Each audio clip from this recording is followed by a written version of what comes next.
Assalamu alaikum everyone. I hope all of you are doing well. So in this video, I will be discussing about Unit 2 of first year lecture series, that is his first flight. So let's begin. तो हम लोग इसकी line by line translation से start करते हैं first paragraph से. The young seagull was alone, ठीक है, on his ledge. ठीक है, सीगुल एक बर्ड है, ठीक है, जो कि अकेला था ऑन हिज लेज मतलब किनारे पर. हिज टू ब्रदर, उसके दो भाई, एंड हिज सिस्टर, उसकी बहन, had already phloem away the day before. वो ऑलरेडी मतलब पहले से ही उड़ चुके थे एक दिन पहले. He had been afraid to fly with them. वो हमेशा से डरता था, ठीक है, वो डरता था उनके साथ उड़ने में. Somehow when he had taken a little run, फिर भी अगर कुछ ना कुछ अगर वो थोड़ा सा आगे जा बढ़ता था, ठीक है, लिटिल जो है ना रन करता था, थोड़ा सा भागता था, forward to the brink of the ledge. Forward मतलब आगे जाता था, to the brink of the ledge, धाने पर. ब्रिंक का मतलब है धाना, कोई बिल्कुल कोना जो होता है, ठीक है, ऑन द लेज किनारा. किसके धाने पर? किनारे के धाने पर. And attempted to flap his wing, और जब वो कोशिश करता था कि वो अपने विंग्स को खोले और फिर बंद करे, ही बिकम अफ्रेड, वो डर जाता था. The great expanse of the sea, expanse का मतलब होता है वसत, बहुत बड़ी जो जगह होती है सी की, ठीक है. स्ट्रेच डाउन बीनीथ, नीचे से गुजर रहा होता था. It was such a long way down, और वो बहुत ही लंबा था, ठीक है, नीचे. माइल्स डाउन, बहुत ज्यादा लंबा उसके जो डिस्टेंस था, ठीक है, सी नीचे से गुजर रहा था. He felt certain that his wings would not never support him, और वो उसको कभी कभार ऐसा महसूस होता था कि उसके जो पर हैं वो उसको बिल्कुल भी सपोर्ट नहीं करते हैं, उसकी हेल्प नहीं करते हैं. So he bend his head and run away back to the little hole, और वो क्या करता था कि अपने दोबारा से नीचे झुकता था, अपना सर नीचे झुकाता था और दोबारा से कहाँ चला जाता, अपने होल में, अंडर द लेज, किनारे में, जो उसका एक छोटा सा होल था, कमरा सा बना हुआ था, where he slept at night, जहां पर वो रात को सोता था.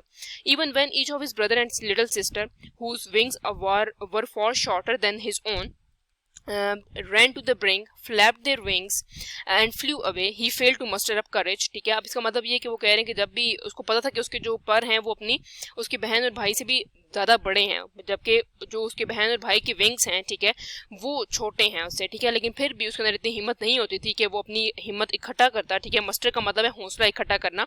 टू टेक दैट प्लंक, ठीक है, कि छलांग लगाए, ठीक है, which appear to him so desperate, लेकिन उसके लिए बहुत ज़्यादा डिस्परेट था, वो बहुत परेशान हो जाता था, ठीक है, बेताब हो जाता था. His father and mother had come around calling to him shrilly upgrading him, ठीक है, और उसके मदर और उसके फादर जो उसके अम्मी अबू थे, ठीक है, वो उसको बेसिकली उसके पास आते थे और उसको क्या कहते थे, उसको कहते थे कि भाई उसको सिवियरली क्रिटिसाइज करते थे, ठीक है, threatening to let him stop, और उसको इस चीज़ की धमकी देते थे कि तुम बिल्कुल भूखे मर जाओगे on his ledge unless he flew away. उसकी जो उसका किनारा था उसके अंदर तुम ऐसे ही भूखे मर जाओगे अनलेस ही फ्लू अवे, जब तक तुम खुद उड़कर खुद नहीं कमाओगे, मतलब खुद नहीं खाओगे, तब तक तुम ऐसे ही मर जाओगे. But for the life of him he could not move, वो अपनी जिंदगी के ही वजह से नहीं मूव करता था कि कहीं ऐसा ना हो कि वो मर जाए आगे मुड़े तो. So the second paragraph is that was 24 hours ago, ठीक है, दैट वाज 24 आवर अगो, मतलब एक दिन गुजर गया. Since then nobody had come near him, कोई भी उसके करीब नहीं आया. The day before all day long he had watched his parent flying about with his brother and sister. वो देख रहा था कि उसके अम्मी अबू जो हैं वो अपने उसके बहन भाइयों के साथ कैसे फ्लाई कर रहे हैं, उड़ रहे हैं, perfecting them in the art of flying, और उनको कैसे उड़ने का फन आता है. Teaching them how to skim, और कैसे आपने वेव्स के ऊपर से नीचे जाके फौरन से इस तरह वेव्स के ऊपर हो जाना है, ठीक है, मतलब वेव्स चल रही है नीचे समंदर की, उसके ऊपर जाके डाइव लगाने और ऊपर से आ जाना, और डाइव फॉर द फिश, और आपने क्या पकड़नी है, फिश पकड़नी है, मछली पकड़नी है. He had in fact seen his older brother catch his first herring and devour it, ठीक है, और उसने वो चीज़ देखी कि उसका जो भाई है उसने पहली दफ़ा कैसे स्किम की, कैसे लाइटली उसने पास किया, और सिल्वरी फिश को जो हेरिंग, फर्स्ट हेरिंग है ना, वो एक सिल्वरी सी फिश का जो होता है ना, वो जगह होती है फिश के अंदर, ठीक है, सिल्वर से जो फिश होती है उसको कहते हैं. डिवोर का मतलब होता है टू ईट समथिंग एगरली, फौरन से खा लेना, ठीक है. Standing on a rock while his parents circle around raising a proud cackle, ठीक है, और उसके जो पेरेंट्स हैं वो बहुत प्राउड मोमेंट था उनके लिए कि उनके बच्चे ने, ठीक है, बेसिकली ये किया है, ठीक है, फौरन से डाइव लगाई और पकड़ ली फिश को. all morning the whole family had walked about on his big plateau midway down the opposite cliff, taunting him for his cowardice, ठीक है. तो बेसिकली पूरा दिन क्या होता है कि वो उसकी जो पूरी फैमिली होती है, ठीक है, वो उस प्लेट्यू के अंदर जो स्टेट जो उसकी चल रही होती है, प्लेट्यू वो होता है जिसके अंदर कोई चेंज नहीं आता, ठीक है. जिस तरह हम लोग कह देते हैं कि हमारे पास कोई ऐसा लैंड होता है जिसके अंदर कोई चेंज नहीं आता, इसी तरह उसके जो क्लिफ होता है, उसके जो लेज होता है उसके अंदर कोई चेंज नहीं आ रहा होता, इसीलिए उसको वो कहते हैं कि एक रॉक वाली जगह होती है जिस पर वो उसको टॉन्ट करते हैं कि तुम कितने ज़्यादा बुज़दिल हो कि तुम इधर से निकलते ही नहीं हो। The sun was now ascending the sky, ठीक है, सन वॉज असेंडिंग मतलब ऊपर आ रहा था, ठीक है, ब्लेजिंग वार्मली ऑन हिज लेज, ठीक है, और वो बहुत गर्म कर रहा था, उसका किनारा जो है जहाँ वो रह रहा था, दैट फेस द साउथ, ठीक है, जो साउथ की तरफ देख रहा था। He felt the heat because he had not eaten since the previous nightfall, और उसको ये गर्मी लग रही थी, क्यों, क्योंकि उसके स्टमक में कुछ भी नहीं था, उसने एक दिन से कुछ नहीं खाया था, ठीक है। Then he had found a dried piece of mackerel's tail at the far end of the ledge, ठीक है, तो उसको क्या मिला, एक मैकरल्स टेल, जो फिश की टेल है वो मिली उसकी किनारे पर, जो वहां पर जो वो रहता था वहां पर। Now there was not a single scrap of food left, अब कोई भी चीज बाकी नहीं रही थी, कोई कचरा भी या खुरच भी वापस नहीं रह गई थी फूड की। He had search every inch, और उसने हर चीज को छान लिया, लेकिन फिर भी उसको कुछ नहीं मिला अभी तक। He had search every inch routing among the rough dried cake straw nest where he and his brother and sister had been hatched. Basically उसने हर जगह, हर जड़ें, जो रूटिंग जो है का मतलब है हर जड़ें भी उसने देख ली, हर जगह देख ली उसने, डर्ट स्काई, ये डर्ट केक स्ट्रॉ देख ली, गंदगी जहाँ पर होती है हर चीज जो उसने देख ली, लेकिन उसको कोई चीज भी नहीं मिली। ही even gnawed at the dried piece of spotted, ठीक है, तो उसने क्या उसने जहाँ पर उसने ये देखा कि जहाँ पर कुछ छोटे छोटे ड्राइड पीस होते हैं वो भी उसको नहीं मिल रहे थे, एग शेल्स के, ठीक है, और सब कुछ खाली सा था, ठीक है, और उसको कुछ भी ना मिला। It was like eating part of himself, ये उसने एक एग शेल देखा जहाँ पर उसको एक एग का शेल मिलता है, ठीक है, लेकिन इस तरह लग रहा था उसको खाते वक्त जैसे कि वो अपने ही पार्ट को खा रहा है। He had then trotted back and forth from one end of the ledge to the other, फिर वो आगे पीछे मूव करने लगता है। His grey body of the colour of the Cliff, his long grey legs stripped daintily, तो मतलब इतनी उसको भूख लगी थी कि हर चीज जो थी वो बहुत ज्यादा उसको महसूस हो रही थी कि वो बहुत कमजोर पड़ रहा है। Trying to find some means of reaching his parent without having to fly, उसको लग रहा था कि वो किस तरीके से अपने माँ बाप के पास पहुंच जाए, उसको उड़ना ना पड़े। But on each side of him the ledge ended in a sheer fall of precipice, ठीक है, और हर जगह पे जो किनारा है वो खत्म किस पे हो रहा था, एक स्पेस पर, जिसके वजह एक ऐसी स्पेस पर जहां पर उसको आखिरकार उड़ना ही था। विद द सी बीनीथ, नीचे एक सी था, समंदर था, and between him and his parent there was a deep wide chasm, ठीक है, खाई थी, ठीक है, हर जगह पे एट द एंड, ठीक है, and above him he could see nothing, और उसके ऊपर कुछ भी नहीं था। The precipice was sheer and the top of it was perhaps further away the sea beneath him, तो बेसिकली जो प्रेसिपाइस थी, जो खाई थी, वो बहुत ज्यादा स्ट्रांग थी, वो डीप थी, ठीक है, वो इसलिए उड़ नहीं सकता था कि वो उड़े और नीचे गिर जाए, ठीक है। Next paragraph is he stepped slowly out to the brink of ledge, ठीक है, उसने आहिस्ता आहिस्ता चलना शुरू किया अपनी जो लेज है, किनारा है, उसकी तरफ, and standing on one leg with the another leg hidden under his wing, he close one eyes then the other and pretend to be falling asleep, उसने ऐसे महसूस किया जैसे वो सो रहा है। Still they took no notice of him, इस तरह उन्होंने फिर भी उसको तरफ ना देखा, उसके माँ बाप, उसके बहन भाइयों ने। He saw his two brother and his sister lying on the plateau dozen with their head sunk into their neck, इस तरह वो सो रहे थे जैसे उसकी नेक जो है वो अंदर चली गई हेड में, जिस तरह आपने पैरट्स वगैरह कुछ स्पैरोस को देखा कि वो किस तरह से अपनी हेड जो है वो अंदर कर लेते हैं नेक के। His father was preening the feathers on his white back, ठीक है, प्रीनिंग का मतलब परों को साफ कर रहे थे, ठीक है, इसके जो फादर थे। Only his mother was looking at him, सिर्फ उसकी माँ उसको देख रही थी। She was standing on a little hump on the plateau, her white breast thrust forward, ठीक है, वो छोटी सी जो होता है ना जिस तरह ऊंट का हब होता है, ठीक है, हम्प जो बना हुआ होता है, ठीक है, ऊपर से जो कैमल का बना हुआ होता है, ठीक है, वो लिटिल हम्प जो है वो उस पर खड़ी हुई थी। Now and again she tore at a piece of fish, ठीक है, at that lay at her feet and then scraped each side of the beak on the rock, तो जिस तरह इसने कहा है कि उन्होंने एक फिश का पीस पकड़ा और अपनी जो फिश की जो टोज होती है ना, ठीक है, जिसकी फिश की जो बीक होती है उसको उन्होंने स्ट्रॉन्ग करना शुरू कर दिया रॉक के साथ मार मार के, ठीक है। The site of the food मैडन him, ये जो उसने चीजें देखी कि उसकी माँ कैसे फूड को किस तरह से ये पकड़ रही है और किस तरह से अपनी बीक को तेज कर रही है, वो उसको पागल बना दिया। How he love to tear food the way scraping his beak and now and again to whet it, ठीक है, तो कैसे उसको पसंद था कि वो फूड पकड़ता था, फिर अपनी बीक को अपने रॉक के साथ मारता था ताकि उसकी जो बीक है वो स्ट्रॉन्ग हो जाए, ज्यादा शार्प हो जाए, ठीक है। वेट का मतलब है शार्पन, और उसके बाद ही अटर अ लो कैकल, कैकल का मतलब है लाउड लॉफ, ठीक है। हिज मदर कैकल टू, उन्होंने भी थोड़ा सा लाउड लॉफ की, ठीक है, and looked over at him, और उसकी तरफ देखना शुरू कर दिया, ठीक है।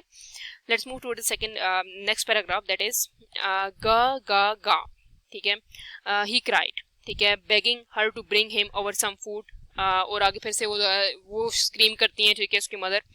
बैक डिराइसिवली, ठीक है, डिराइसिवली का मतलब तकसीम करने वाला, ठीक है, but he kept calling plaintively and after a minute और सो ही अटर अ जॉयफुल स्क्रीम, ठीक है, कुछ मिनट के बाद उसने जॉयफुल स्क्रीम मतलब खुशी से ऊंचा धारना शुरू कर दिया। His mother had picked up a piece of fish and was flying across to him with it, he learned out eagerly tapping the rock with his feet trying to get near to her as he flew away across, तो उसकी mother ने उड़ना शुरू किया और वो भी उनकी तरफ जाने लगा। But when she was just opposite to him abreast of the ledge she halted, ठीक है, शी हाल्टेड मतलब वो रुक गई। Her leg hanging limp, her wings motionless, उनकी जो विंग्स थे वो रुक गए, बिल्कुल मोशनलेस हो गए, उन्होंने मूव करना छोड़ दिया। The piece of fish in her beak, उनके जो पीस ऑफ फिश था वो भी उनके बीक में ही था, उनके मुंह में ही था, almost within the reach of his beak. He waited a moment in surprise wondering why she did not come nearer and then maddened by hunger he dived at the fish. ठीक है, और वो ये सोच रहा था कि क्यों अभी तक उसकी अम्मी जो है वो करीब नहीं आई, और उसने डाइव कर लिया। उसने कहाँ डाइव किया? उसकी फिश की तरफ, ठीक है, जो उसके मुंह में थी। With a loud scream he fell outward and downward in जो space his mother was had swooped upward, मतलब बहुत रैपिडली वो डाउनवर्ड जा रही थी। ठीक है, as he passed beneath her he heard the swish of the her wings. ठीक है, स्विश मतलब सरसराहट, ठीक है, अपनी विंग्स की। देन अ मॉन्स्टर सेरस seized him and her his heart stood still. उसने क्योंकि डाइव लगा दी, क्योंकि उसने पहले कभी भी फ्लाई नहीं किया था, तो उसका जो हार्ट था वो बिल्कुल ही जैसा रुक गया हो। ठीक है, ही कुड हेयर नथिंग, उसने कुछ भी ना सुन सका वो। ठीक है, इतना वो उसमें टेरर में था, इतना उसके ऊपर दहशत आ रही थी। But it only lasted moment, वो तो थोड़ी देर के लिए ही था। The next moment he felt his wings spread outward. उसको ऐसे लगा कि उसकी जो wings हैं वो खुल गए। The wind rushed against his breast feathers, then under his stomach and against his wing. He could feel the tip of his wings cutting through the air. He was not falling headlong. ठीक है, इसको महसूस हुआ कि अब कुछ भी ऐसा महसूस नहीं हो रहा कि वो गिर जाएगा नीचे, उसके सर पर कोई मसला है। ठीक है, he was soaring gradually downward and outward. He was no longer afraid of, उसको किसी चीज का डर भी नहीं था। He felt bit dizzy, उसको ऐसा लगा कि वो डिजीनेस उसको आ रही है, ठीक है, नींद सी। Then he flapped his wing once and he soared back. He uttered a joyful scream and flapped them again. He soared higher. He raised his breath and banged against the wind. Ga ga ga ga growl.